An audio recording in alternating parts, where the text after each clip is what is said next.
est dit que la consolation, il est l'espérance et la grâce de Dieu, il est vivant, il est la voix de Dieu, la parole de Dieu, est sur la terre, Jésus-Christ est le roi de l'univers, qui nous donne la grâce et la vie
sacrifice, nous voulons te célébrer, nous voulons t'adorer, nous voulons te chanter, te rendre toute la gloire.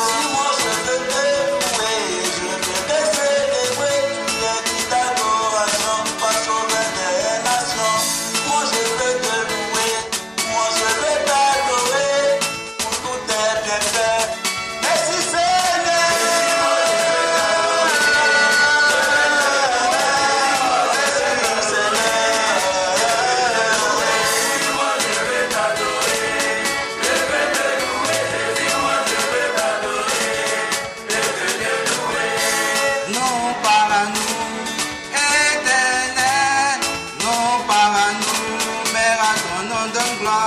À cause de ton œuvre, de ta fidélité, à cause de ta grâce et de ton amour, tes œuvres sont grandes et admirables. Seigneur Jésus, Dieu tout-puissant, tes voies sont justes et véritables, roi des nations qui ne craignent ton nom.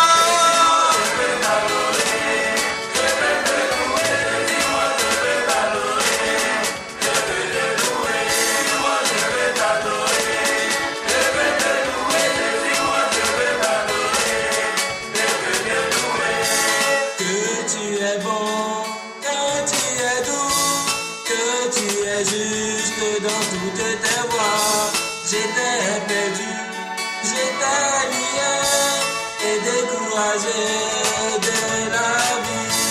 J'ai cherché la paix, j'ai cherché l'amour et l'assurance de mon salut.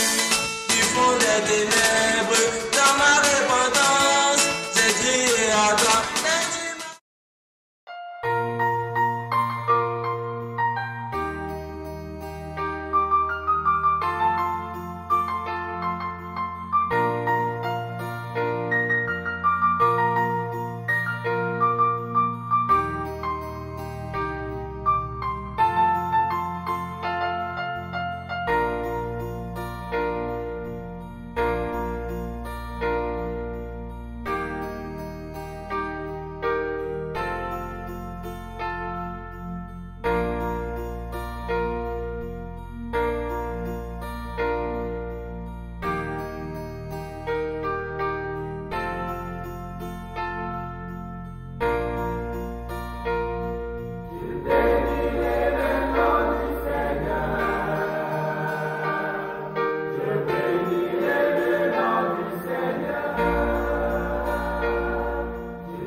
Que la paix de Jésus-Christ soit sur vous tous. Bienvenue à cette première émission de revue de presse que j'ai appelée Chronique de la fin d'un monde. En fait, ça faisait longtemps que j'avais envie de faire des vidéos qui retracent un peu l'actualité des derniers jours. Ça change de mes autres vidéos où je parle souvent que d'un seul sujet en particulier. Là, ça me permet d'aborder plusieurs thèmes tout en commentant l'actualité du moment. J'essaierai de faire une revue de presse chaque semaine ou toutes les 2 semaines environ, ça dépendra de l'actualité. S'il ne se passe rien de spécial, je ferai pas de vidéo. Faut que ça reste quand même intéressant. J'en profite au passage pour vous rappeler que si vous le souhaitez, vous pouvez nous faire des dons sur Patreon. Le lien est sous la vidéo. On a besoin de votre aide pour continuer notre travail d'information et en ce qui me concerne, je passe énormément de temps sur les vidéos. C'est un vrai travail. Et vos dons peuvent nous permettre aussi de faire grandir JC2R et d'avoir d'autres projets plus ambitieux si Dieu nous en laisse le temps. Enfin bref, toute aide est la bienvenue. Merci d'avance pour votre soutien. La revue de presse de cette semaine sera bien sûr consacrée en grande partie à l'ouragan Irma qui a dévasté les Antilles, mais aussi à Emmanuel Macron, notre monarque jupitérien, qui a encore bien fait parler de lui ces derniers jours. Et on commence avec sa visite en Grèce le 7 septembre dernier, où il a tout simplement réaffirmé son but, qui est de construire une Europe fédérale. Pour rappel, cette Europe fédérale sera bien plus dure envers les peuples que l'Union européenne que nous connaissons actuellement. Elle privera totalement les peuples européens de leur souveraineté, et aucun retour en arrière ne sera possible. Cette Europe est un peu l'embryon du futur gouvernement mondial à venir. Macron a fait un discours face au Parthénon, aux côtés du traître gauchiste Alexis Tsipras. Cette ordure qui a carrément vendu le peuple grec aux banques. Macron, notre président jupitérien, s'est pris pour un véritable dieu grec devant le Parthénon, tout en affirmant, je le cite, que l'objectif est de retrouver le sel de la zone euro, inventer une gouvernance forte, un budget de la zone euro, un responsable exécutif et un parlement pour cette dernière. Donc là, il dévoile le plan de l'élite mondialiste pour les mois ou années à venir, qui est de créer un vrai gouvernement européen avec un président de l'Europe, un ministre des Finances européen et un parlement qui imposera encore plus son pouvoir sur les nations. Autrement dit, la souveraineté des nations européennes va totalement disparaître. Les lois de tous les pays européens seront directement votées par les dirigeants de l'Europe fédérale. Et on devine en lisant entre les lignes que notre monarque illuminé se verrait bien en président de l'Europe. En tout cas, nous, pauvres gueux, nous n'avons pas fini de souffrir avec ce renforcement à venir des pouvoirs des bureaucrates de Bruxelles. Le lendemain, Jupiter, qui se trouvait toujours à Athènes, a déclaré qu'il ne céderait rien aux feignants, aux cyniques et aux extrêmes. Il pensait en disant ça à tous ceux qui s'opposent à la future réforme du travail et plus généralement à tous ceux qui s'opposent à lui.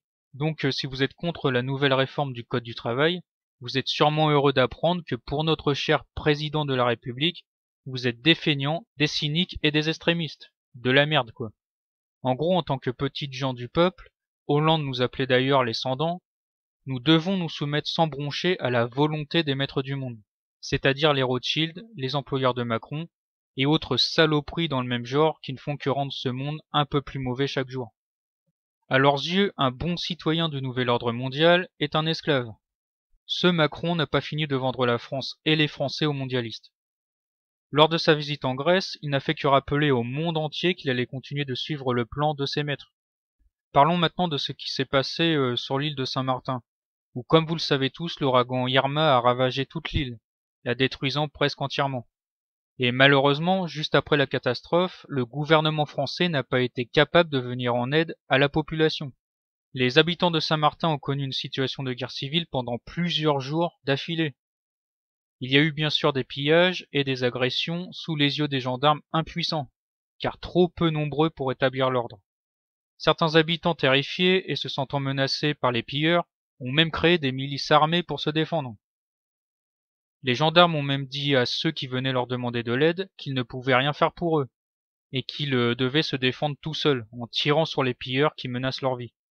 Un territoire français, je le rappelle, a donc connu l'anarchie totale, où des individus ont révélé leur véritable nature en tuant les autres pour survivre. Imaginez si cela devait arriver demain en France métropolitaine, dans une grande ville comme Paris par exemple. Ce serait un véritable bain de sang. Les bandes armées prendraient le contrôle de certains quartiers pour imposer la loi du plus fort. L'ouragan Irma a mis en lumière la grande incompétence de nos dirigeants, qui n'ont rien prévu pour venir en aide aux victimes de ce désastre. Un article du site de l'UPR parle de non-insistance à population en danger, et c'est exactement ça. Ce qui s'est passé est très grave, car l'État français représenté aujourd'hui par le Rothschildien Emmanuel Macron n'est pas foutu de venir en aide à 35 000 habitants. Les habitants de Saint-Martin payent aujourd'hui le choix désastreux de Macron de réduire le budget de l'armée. Il est difficile d'organiser des missions de sauvetage sur une île lointaine quand on manque de moyens et d'effectifs. Simple exemple, vous avez des bateaux de l'armée qui servent justement à venir en aide en cas de désastre aux populations qui n'ont pas pu être utilisés. Le Batral du Mont d'Urville, qui est capable, comme vous le voyez sur cette image, d'aborder directement les plages sans avoir besoin d'infrastructures portuaires, n'a pas pu être utilisé par les militaires, car il a été désarmé en juin dernier, faute de budget pour l'entretenir. Il pourrit aujourd'hui dans un port de Martinique, alors qu'il aurait été bien utile pour livrer des médicaments et de la nourriture aux familles en détresse. Bref, la France c'est pas le Bangladesh. Il y avait plein de façons de venir en aide aux habitants, comme envoyer l'armée avant que l'ouragan ne ravage l'île, pour mettre les habitants en sécurité. Mais absolument rien n'a été fait, c'est une honte. Les médias officiels ont bien sûr dans un premier temps essayé de cacher ce qui se passait vraiment à Saint-Martin. Je me rappelle du journal de France 2 qui nous disait au lendemain de la catastrophe que tout allait bien sur l'île, que l'armée était présente et qu'elle donnait des vivres aux habitants. En gros, le reportage a duré 5 minutes, même pas, juste pour nous dire qu'il y avait eu plus de peur que de mal, et que le gouvernement Macron gérait très bien la situation. Bref, dormez tranquille braves gens, tout va bien, on s'occupe de vous.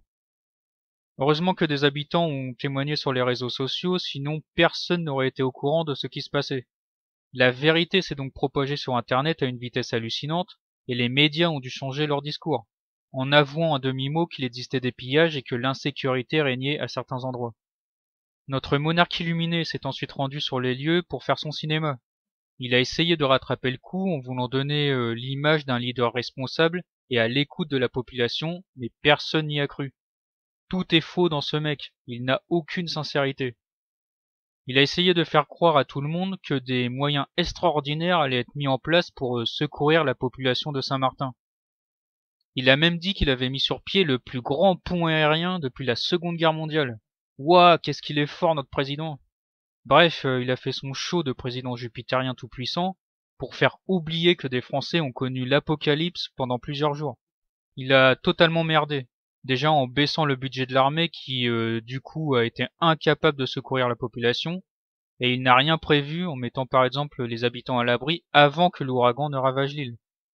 Il n'a rien fait ensuite en attendant plusieurs jours avant d'envoyer des équipes de secours. Pour moi, rien que ça devrait suffire à le destituer pour incompétence grave. Et le pire, c'est qu'il a essayé de faire passer pour des rumeurs les vraies informations qui parlaient de guerre civile, et des morts qui sont en fait bien plus nombreux que les chiffres donnés par les médias officiels. La censure a été déployée sur les réseaux sociaux pour faire taire les nombreux témoignages des habitants de l'île qui mettent en avant justement l'incompétence de ce gouvernement. La machine médiatique s'est aussi mise en marche avec le fameux Décodex du journal L'Immonde qui a fait passer les témoignages des habitants pour des mensonges. Les médias complices du pouvoir traitent de menteurs tous ceux qui s'opposent à la version officielle des faits. Et apparemment, d'après certains témoignages, la situation ne s'est toujours pas améliorée sur l'île. Les Français de Saint-Martin n'ont pas fini de souffrir. Les médias et le gouvernement mentent ouvertement au peuple, et là ils essayent de faire oublier ce qui se passe, comme d'habitude en essayant de nous distraire. Par exemple, hier ils nous bourraient le crâne avec les JO de 2024. Les membres du gouvernement étaient là en train de se pavaner devant les caméras, avec leur grand sourire d'hypocrite, alors que des Français à l'autre bout du monde sont dans la merde. L'heure n'est pas à la réjouissance quand tu as des compatriotes qui sont dans la souffrance. C'est vraiment indécent. Ce gouvernement et ses médias sont à gerber. Et aujourd'hui, tous les médias parlent non-stop de nouveaux attentats qui ont frappé l'Angleterre. Comme ça, on ne parle plus des dégâts causés par Irma. C'est bien pratique. Bon, face à toutes ces informations dramatiques, je vais essayer de vous faire rire un peu. Enfin, en tout cas, moi, ça m'a bien fait rire. Le Venezuela a envoyé 10 tonnes d'aide humanitaire à Saint-Martin. Le gouvernement français est tellement incompétent qu'un autre pays a décidé d'intervenir. En réalité, c'est juste un immense bras d'honneur. car Macron soutient la politique américaine qui veut destituer le président vénézuélien. C'est un bel acte de solidarité, certes, que d'envoyer des vivres, mais c'est aussi une petite vengeance personnelle. Le président vénézuélien est en train de dire à Macron « Ok, tu me traites de méchant dictateur, mais t'es même pas foutu de venir en aide à ton peuple, alors ne viens pas me donner des leçons. » Bref, j'ai beaucoup aimé cette petite quenelle vénézuélienne. L'ouragan Irma a aussi touché les États-Unis. Miami s'est retrouvé totalement inondé. J'ai trouvé ça très impressionnant. Les pires scénarios des films catastrophes deviennent réalité. Il y a même des vidéos qui montrent que l'océan a totalement disparu le long des côtes des Bahamas et de la Floride. C'est un truc de dingue. Cet ouragan était tellement puissant qu'il a déversé l'eau de la mer dans les terres. Il a aussi détruit 85% des habitations en Floride. Je ne sais pas si vous vous rendez compte du coût des dégâts et de l'impact que ça va avoir sur l'économie américaine qui est déjà agonisante. Pour finir cette revue de presse, je crois qu'on peut décerner le prix du loser de la semaine à notre monarque illuminé Emmanuel Macron. Il mérite amplement ce prix pour son arrogance et son incompétence. Le héros de la semaine, ou plutôt les héros, sont tous les habitants de l'île de Saint-Martin qui se sont entraidés. Je trouve qu'on n'en parle pas assez, mais il y a eu de nombreux actes de solidarité au milieu de tout ce chaos. Des gens ont partagé leur nourriture et leur toit avec ceux qui n'avaient plus rien. Même si beaucoup ne sont pas chrétiens, ils ont agi comme de véritables chrétiens en ayant de l'amour pour leur prochain malgré les difficultés. Et c'est exactement ce que nous demande le Christ, de partager nos fardeaux pour nous en sortir tous ensemble. J'ai une pensée aussi pour tous mes frères et sœurs en Christ qui ont tout perdu, leurs maisons, leurs églises, etc. C'est maintenant que vous devez faire briller la lumière de Christ autour de vous en participant à cet élan de solidarité. Que Dieu vous donne la force et le courage de surmonter cette épreuve. Soyez bénis.